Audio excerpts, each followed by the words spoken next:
மருத்துவ படிப்புகளுக்கான கலந்தாய்வு தொடங்கியது.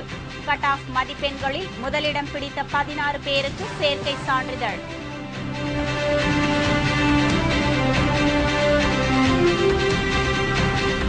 நந்தன் கால்வாய் திட்டத்தை உடனடியாக செயல்படுத்த வலியுறுத்தல்.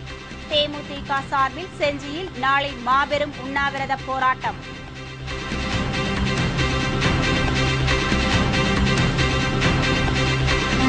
தமிழ்நாட்டில் நாளுக்கு நாள் அதிகரிக்கும் தீண்டாமை கொடுமை. விருதுநகர் அருகே தாழ்த்தப்பட்ட சமுதாய பெண் சத்துணவு சமைக்க எதிர்ப்பு.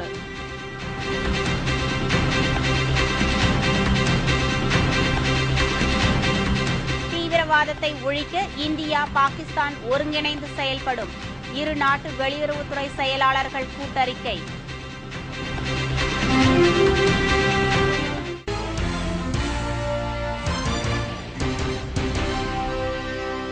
வணக்கம். விரிவான செய்திகள். மருத்துவ படிப்பிற்கான கவுன்சிலிங் இன்று தொடங்கியது. சென்னை கீழ்ப்பாக்கம் மருத்துவமனையில் மாற்றுத்திறனாளிகளுக்கான சான்றிதழ் சரிபார்த்தல் இன்று காலை 10 மணிக்கு தொடங்கியது. பொது கவுன்சிலிங் காலை 11 மணிக்கு தொடங்கியது. சுகாதாரத்துறை செயலாளர் கிரிஜா வைத்தியநாதன் முன்னிலையில் நடைபெற்ற இந்த கவுன்சிலிங்கை சுகாதாரத்துறை அமைச்சர் விஜய் தொடங்கி வைத்தார்.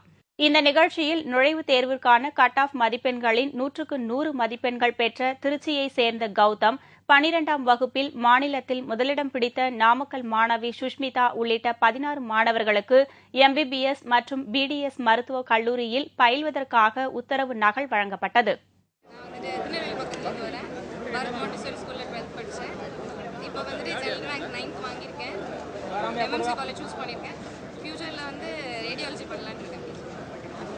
டோட்டல் மார்க் பார்த்தீங்கன்னா 1094. என்னுடைய மெடிக்கல் கட் ஆஃப் வந்து 182.25. என்னுடைய ஏர் நம்பர் 2272-7. மொத்தம் வந்து வேலூர் மெடிக்கல் காலேஜில் செல்லன்னு இருக்கிறேன். மொத்தம் 3% ஊனமுற்றதாக ஒதுக்கிறாங்க.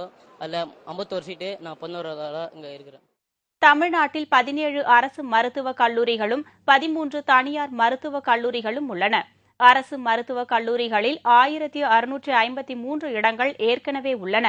செங்கல்பட்டு அரசு மருத்துவக் கல்லூரியில் ஏற்கனவே MBBS இடங்கள் 50 மட்டுமே உள்ளன. இந்த ஆண்டு மேலும் 50 இடங்களுக்கு இந்திய மருத்துவ கவுன்சில் அனுமதி வழங்கியுள்ளது.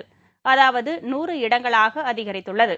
மேலும் புதிதாக சிவகங்கை அரசு மருத்துவக் கல்லூரியில் 100 இடங்களுக்கும், கீழ்ப்பாக்கம் அரசு மருத்துவக் கல்லூரிக்கு கூடுதலாக 50 இடங்களும் அனுமதி கிடைத்துள்ளது. மொத்தத்தில் இந்த ஆண்டு 200 இடங்கள் அதிகரிக்கப்பட்டுள்ளதால் தமிழகத்தில் மருத்துவ படிப்பிற்கான இடங்களின் எண்ணிக்கை 2145ஆக உயர்ந்துள்ளது. இதில் அகில இந்திய ஒதுக்கீடு 15%, மீதமுள்ள இடங்களுக்கு கவுன்சிலிங் முறையிலும் மாணவர்கள் சேர்க்கை நடைபெற்று வருகிறது. MBBS மற்றும் BDS படிப்பில் சேர +2 முடித்த மாணவ மாணவிகள் 28,275 பேர் விண்ணப்பித்துள்ளனர். மருத்துவ பல்கலைக்கழகம் வெளியிட்டுள்ள தரவரிசை பட்டியலின் அடிப்படையில் சென்னை கீழ்ப்பாக்கம் மருத்துவக் கல்லூரி கலை அரங்கில் கவுன்சிலிங் தொடங்கி நடைபெற்று வருகிறது. நந்தன் கால்வாய் திட்டத்தை உடனடியாக செயல்படுத்த வலியுறுத்தி தேமுதிக சார்பில் திருவண்ணாமலை மாவட்டம் செஞ்சியில் நாளை ஒருநாள் உண்ணாவிரத போராட்டம் நடைபெறவுள்ளது. திருவண்ணாமலை மற்றும் விழுப்புரம் மாவட்டங்களில் உள்ள சுமார் 36 ஏரிகளை நிரப்பக்கூடிய நந்தன் கால்வாய் கடந்த 40 ஆண்டுகளாக புனரமைக்கப்படாமலும் தூர்வாரப்படாமலும் உள்ளது என்பது தேமுதிகவின் குற்றச்சாட்டு. இதனால் இந்த இரு மாவட்டங்களிலும் சுமார் 7000 ஏக்கர் நிலப்பரப்பு பாசன வசதிகளை பெற முடியாமல் வறண்டு போயுள்ளதாகவும் தேமுதிக புகார் அளித்துள்ளது. நந்தன் கால்வாய் திட்டத்தை செயல்படுத்த தேவைப்படும் 14 கோடி ரூபாய் நிதியை ஒதுக்குமாறு தமிழ்நாடு அரசிற்கு பலமுறை கோரிக்கை விடுத்தும் பலன் ஏதும் இல்லை என்றும் தேமுதிக புகார் கூறியுள்ளது.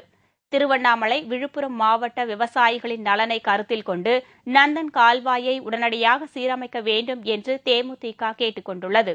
அது மட்டுமின்றி இந்த கோரிக்கையை வலியுறுத்தி திருவண்ணாமலை மாவட்டம் செஞ்சியில் நாளை ஒருநாள் தேமுதிக சார்பில் உண்ணாவிரத போராட்டம் நடத்த முடிவு செய்யப்பட்டுள்ளது. விழுப்புரம் மாவட்டம் திருக்கோவிலூர் சட்டமன்ற உறுப்பினர் வெங்கடேஷ் தலைமையில் நடைபெறும் போராட்டத்தில் தேமுதிக சட்டமன்ற உறுப்பினர்கள், மாவட்ட செயலாளர்கள், நிர்வாகிகள் மற்றும் தொண்டர்கள் ஆயிரக்கணக்கானோர் பங்கேற்க உள்ளனர். சென்னையில் சீரான மின் விநியோகத்தை வழங்க வலியுறுத்தி தேமுதிக சார்பில் ஆர்ப்பாட்டம் நடைபெற்றது. ஈக்காட்டு தாங்கலில் தேமுதிக தலைமை நிலைய செயலாளரும் விருகம்பாக்கம் சட்டமன்ற உறுப்பினருமான பார்த்தசாரதி தலைமையில் நடைபெற்ற போராட்டத்தில் ஏராளமான பொதுமக்கள் பங்கேற்றனர். அப்போது மின் அழுத்த குறைபாடு இன்றி வீடுகளுக்கு மின்சாரம் வழங்க வேண்டும் என்று வலியுறுத்தி முழக்கங்கள் எழுப்பப்பட்டன. 24 மணி நேரமும் குறைந்த அழுத்தத்தில் மின்சாரம் வழங்கப்படுவதால் தொலைக்காட்சி, மின் விசிறி உள்ளிட்ட வீட்டு உபயோகப் பொருட்கள் பாதிக்கப்படுவதாகவும் போராட்டக்காரர்கள் புகார் தெரிவித்துள்ளனர். தேமுதிக விருகம்பாக்கம் தொகுதியைச் சேர்ந்த பயனாளிகளுக்கு முதியோர் ஓய்வூதிய தொகை மற்றும் வீட்டு மனை பட்டா ஆகியவை வழங்கப்படுவதில்லை என்று தேமுதிக தொண்டர்கள் புகார் தெரிவித்துள்ளனர். இந்த தொகுதி முழுவதும் மின்சாரம் பற்றாக்குறை, குறிப்பாக இந்த பற்றாக்குறையிலே மின் அழுத்தம் ஏற்பட்டு ஃபேன், மிக்சி, கிரைண்டர் அனைத்தும் பாதிப்பு ஏற்படுகிறது. அதை கண்டித்து நாங்கள் இன்றைக்கு இந்த தாசில்தார் ஆபீஸ் எதற்கு ஆர்ப்பாட்டத்தை நடத்தியிருந்தோம். ஆனால் காவல்துறை அனுமதியை மறுத்திருக்கிறார்கள். இது ஆளுங்கட்சியுடைய செயல்பாடா அல்லது காவல்துறையுடைய செயல்பாடா என்று தெரியவில்லை. மக்கள் பிரச்சனைக்காக போராடக்கூடியவருக்கு யாராக இருந்தாலும் அனுமதி கொடுக்க வேண்டும். இதுதான் ஜனநாயகனுடைய கடமை.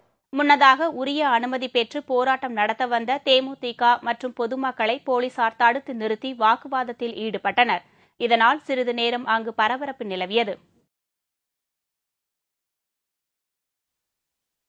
தாழ்த்தப்பட்ட சமுதாயத்தைச் சேர்ந்த பெண் சத்துணவு சமைப்பதற்கு எதிர்ப்பு தெரிவித்து குறிப்பிட்ட சமுதாயத்தினர் தங்கள் குழந்தைகளை பள்ளிக்கூடத்திற்கு அனுப்ப மறுத்திருப்பது விருதுநகர் மாவட்டத்தில் பரபரப்பை ஏற்படுத்தியுள்ளது. ஸ்ரீவில்லிபுத்தூர் அருகே உள்ள கம்மாப்பட்டி என்னும் கிராமத்தில் உள்ள ஆரம்ப பள்ளிக்கு அண்மையில் சத்துணவு அமைப்பாளராக மரகதவள்ளி என்னும் தாழ்த்தப்பட்ட சமுதாய பெண் நியமிக்கப்பட்டுள்ளார்.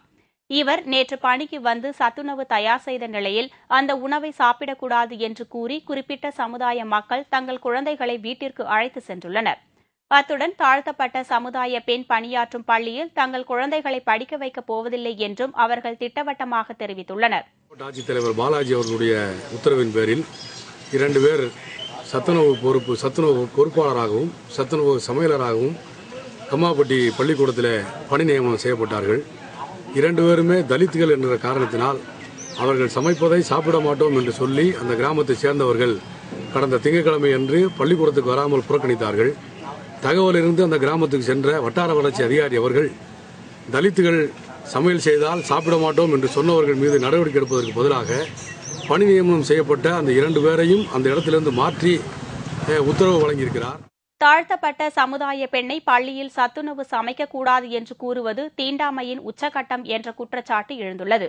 கம்மாப்பட்டி கிராம மக்களின் செயல்பாடு குறித்து விருதுநகர் மாவட்ட ஆட்சியர் அலுவலகத்தில் புகார் அளித்தும் எவ்வித நடவடிக்கையும் எடுக்கவில்லை என்று தீண்டாமை ஒழிப்பு இயக்கத்தினர் தெரிவித்துள்ளனர்.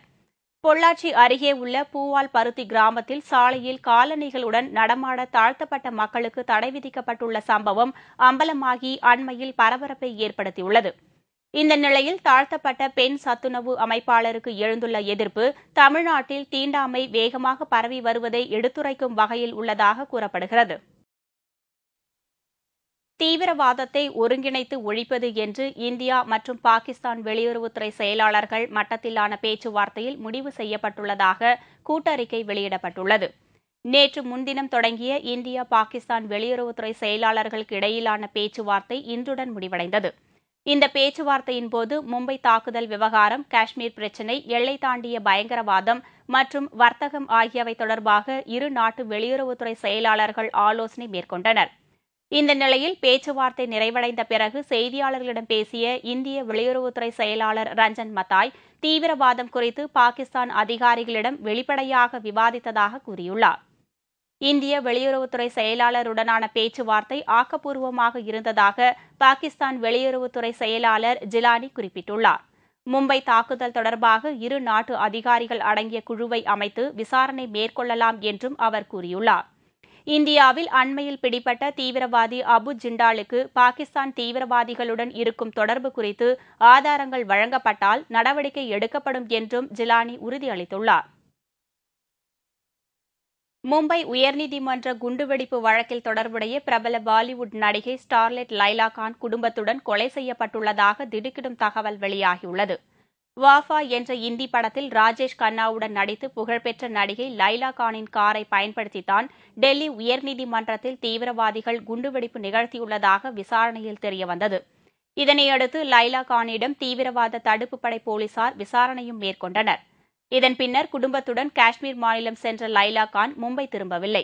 இந்த நிலையில் லைலா கானின் வளர்ப்பு தந்தை பர்வேஷ் தக்கை பிடித்து போலீசார் மேற்கொண்ட விசாரணையில் திடுக்கிடும் தகவல்கள் வெளியாகியுள்ளன. காஷ்மீர் மாநிலத்திற்கு சென்ற லைலா கானை குடும்பத்துடன் கடத்திய ஒரு கும்பல் அவர்களை கொலை செய்துவிட்டதாக பர்வேஷ் போலீசாரிடம் தெரிவித்துள்ளார். சொத்து தகராறு காரணமாக லைலா கான் கொலை செய்யப்பட்டிருக்கலாம் என்று பர்வேஷ் சந்தேகம் தெரிவித்துள்ளார். ஆனால் பர்வேஷ் கொடுத்துள்ள தகவல் முன்னுக்கு பின் முரணாக இருப்பதால் லைலா கானின் கொலைக்கான உண்மையான காரணத்தை கண்டுபிடிக்கும் பணியில் போலீசார் தீவிரம் காட்டி வருகின்றனர்.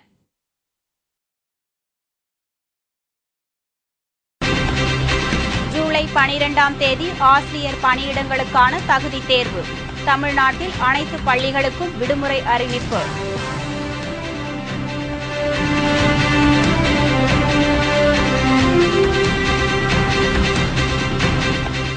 கன்னியாகுமரி அருகே போக்குவரத்து கழக அலுவலகத்தில் அதிமுகவினர் அராஜகம். நூற்றுக்கணக்கான கார்களுடன் வன்முறை. மற்றும் பல செய்திகள் விளம்பர இடைவேளைக்கு பிறகு.